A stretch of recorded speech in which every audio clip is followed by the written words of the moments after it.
Did you know you can declutter in 3 seconds? Let me introduce you to my 3-second declutter rule. Let's pretend this is your closet and I'm going to walk you through the 3-second rule. So I don't want you to be overwhelmed by the clothing on the bed. We're just going to look at one pile at a time. We have things categorized, so let's take a look at your jeans. You can see how many you have, how many light wash, dark wash. Maybe some don't fit anymore. Maybe they're out of style. You just don't like them. All I want you to do is you're going to make a decision on each pair. It's either a yes, you keep it, or no, it goes. But if you hesitate, it's an automatic keep. Make one pile for your yeses and one pile for your nos. And if you feel like you have to try them on before you decide, just put it in your keep pile and we'll circle back around. So I just want you to make quick and confident decisions. So if you're not 100% ready to let it go, it's a keep. If you feel you're not getting rid of enough, just do a second round. This technique is all about creating a positive experience and helping you build confidence in your decision making without there being any punishment involved. And believe it or not, it actually works well for neurodivergent brains because it increases that sense of urgency and it's a challenge. This keeps us engaged and we get that dopamine hit once we see the results. Let's do some depression cleaning. As a professional organizer, people automatically think that my house is incredibly clean. But there's a difference between clutter and cleanliness. I have a low clutter home. I've got really good systems that are easy to maintain, so that makes the maintenance of my home a lot easier. But between depression and ADHD, the cleaning, that's been a struggle. Now, society would tell me that I should be embarrassed of this and I should feel badly for not keeping a perfectly clean home. But I already have a brain that's working against me about 99% of the time, so making me feel like shit for this, it's just not gonna happen. My home is just a house. It functions well for me. It's gonna be messy at times. It doesn't always have to be clean. It works for me. The condition of my home doesn't impact the way that I view myself. And my health, mental, physical, emotional, will 100% always be more important than how my home looks. Now, does it feel better when it's all sparkly clean? Well, yeah. But for the past 2 months, that feel good about a sparkly clean toilet has not been the priority. When you remove the emotion and the judgment from these tasks, it makes it so much easier. Today, I'm not cleaning a bathroom so I can feel better about who I am as a person. I'm just cleaning a bathroom. That's it.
Okay, professional organizers of TikTok, I need your help with my... You asked for my help, so I drew some stuff up.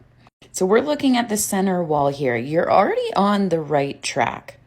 Keep your shirts where they are, and then up here you can fold your heavy knits, your sweaters, your sweatshirts, and then you can get some bins or small baskets to hold seasonal items, accessories.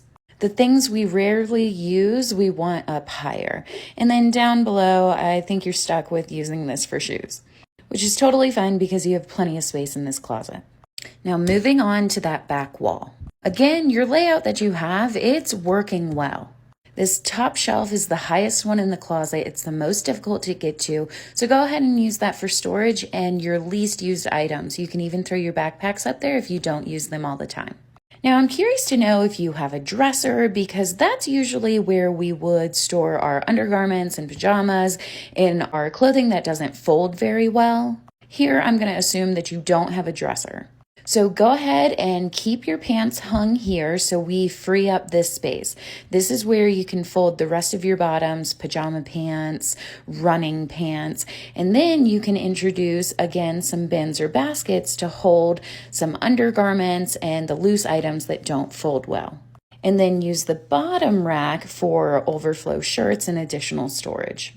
Now on to that front wall as you walk into the closet and addressing those two floating shelves.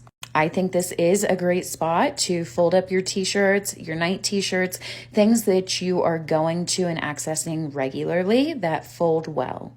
I would avoid hanging anything here. The rack looks like it's not designed. I would avoid hanging anything right here because I don't think you're going to need that additional space, and it may get in the way as you walk into the closet. I hope this helps. Why, in an ADHD or autistic brain, everything is... I was trying to explain this exact concept to my husband last week, and this man puts it perfectly.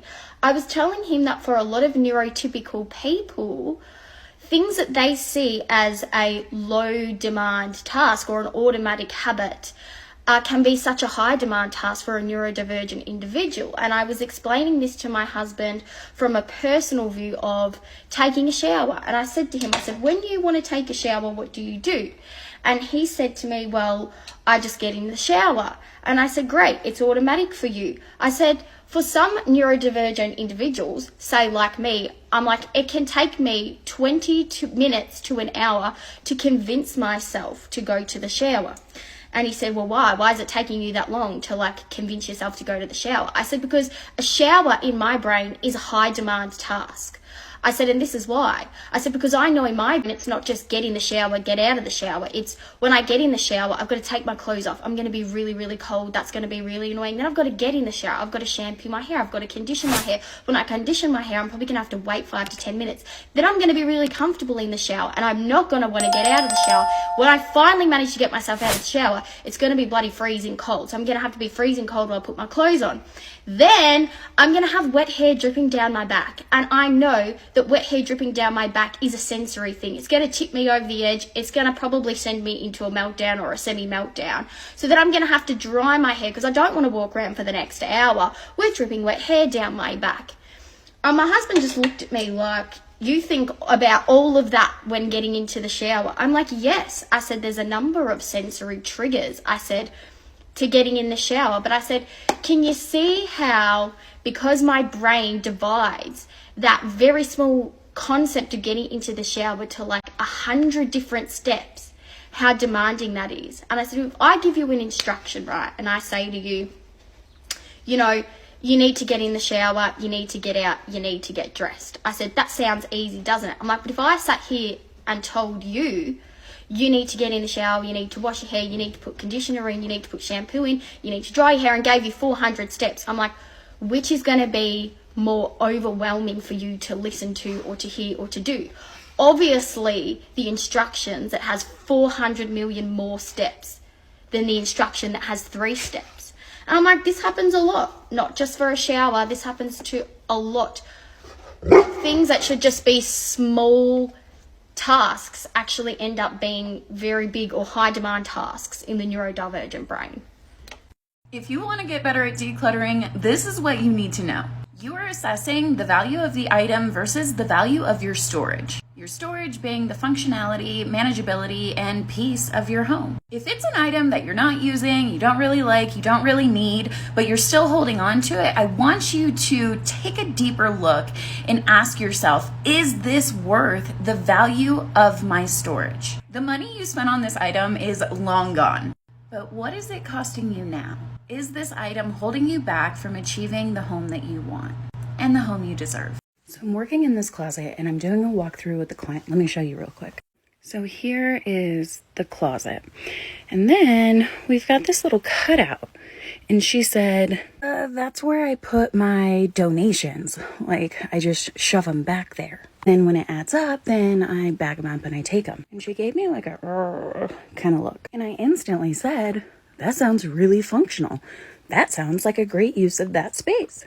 What else are you gonna do? It's that big. Use your space however it best works for you. There are no rules. I think that's pretty clever.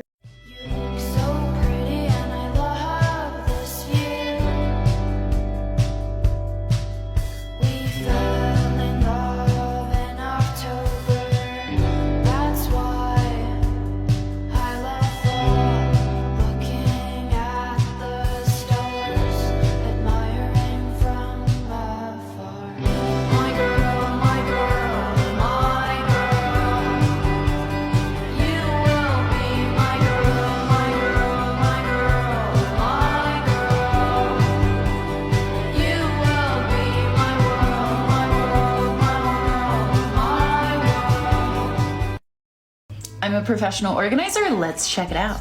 So she says that she's using a shower rod to store her purses. And at first I was like, what do you mean a shower rod? And then it all starts clicking. I am all about a creative way to organize your space. And it looks like she would have used this shelf anyways to place her purses. But doing this keeps the shape. It's easy to access. They're not cramped on top of each other. She is utilizing her storage space in a really creative way. There is no right or wrong. This is so well executed. Nice job.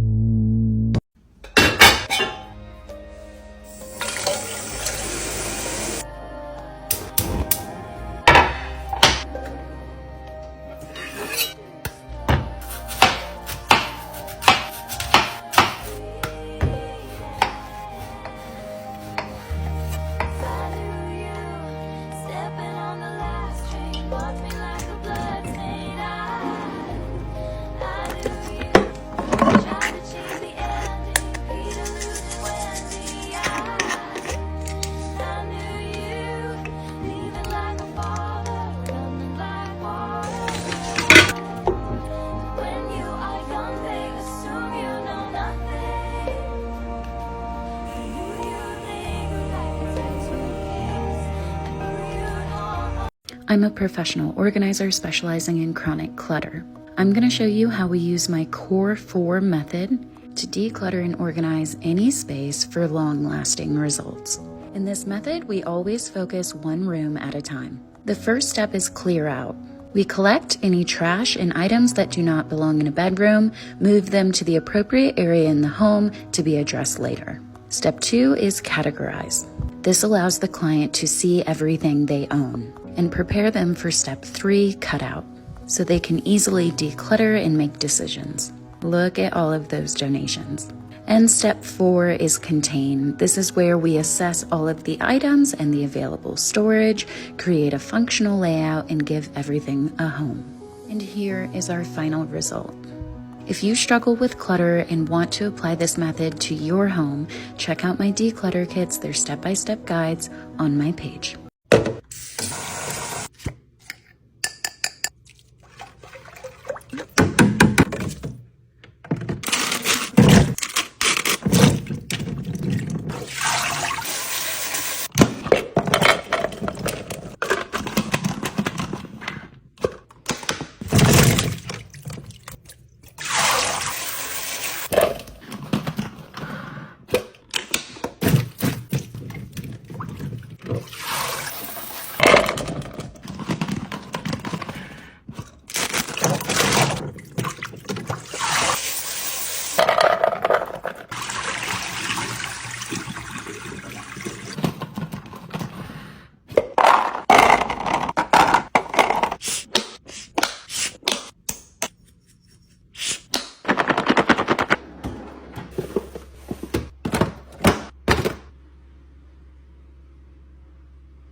People always ask me what an organized home should look like.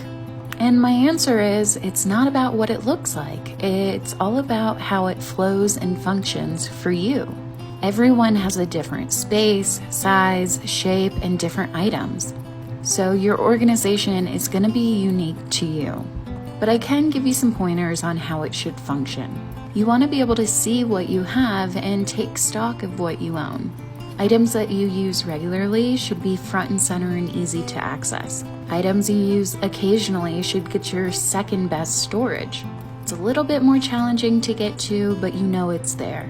And the items you rarely use get your deeper, more challenging storage areas, like the way back of a closet. The success of your organizing system is based on how easy it is to maintain. And that's going to look different for everyone. So instead of searching for the way it should look, I want you to focus on how it functions. Let's declutter and organize this giant bonus room.